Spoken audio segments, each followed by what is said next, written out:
I was told I'd be living somewhere in a large building in Berkeley that wasn't. No clear directions, no real explanation.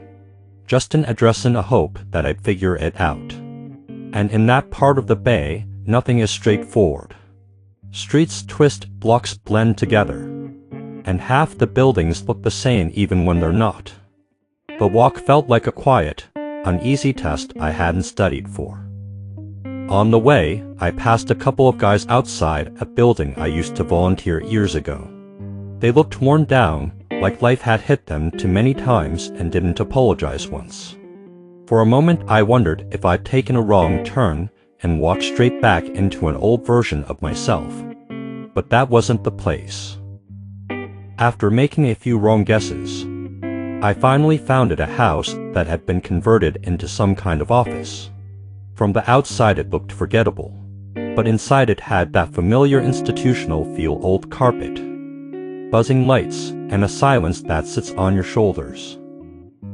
They told me to wait in what used to be the living room. A few other guys were already there, hunched over their phones, watching loud, pointless videos. The room was full of sound but empty of connection. I sat with my belongings at my feet, feeling exposed, like every piece of my life was on display. Minutes stretched into hours. Eventually a man called my name and led me down a narrow hallway. He stopped at a bathroom, handed me a cup, and told me what needed to happen. "It has to get done," he said, flat and practiced. That's when it hit me he had to watch.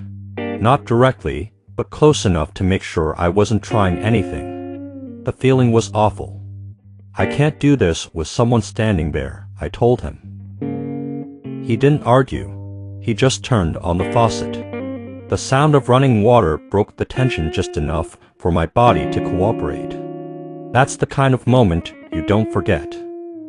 After the test, I sat with a woman who asked me questions for almost an hour about alcohol, drugs, my family, my patterns, my failures. Saying everything out loud was different. It landed harder. It made the truth impossible to dodge.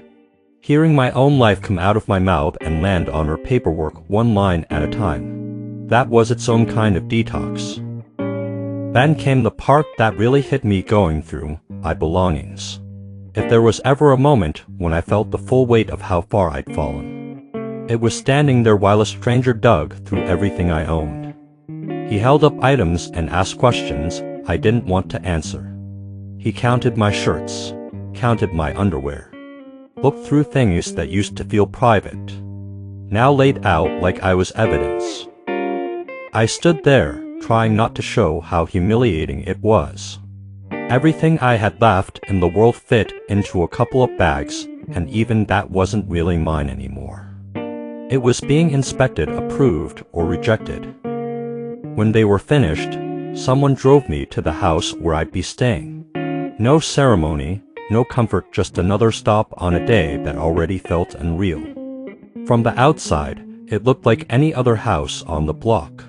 Somehow that made it worse. Normal on the outside, heavy on the inside.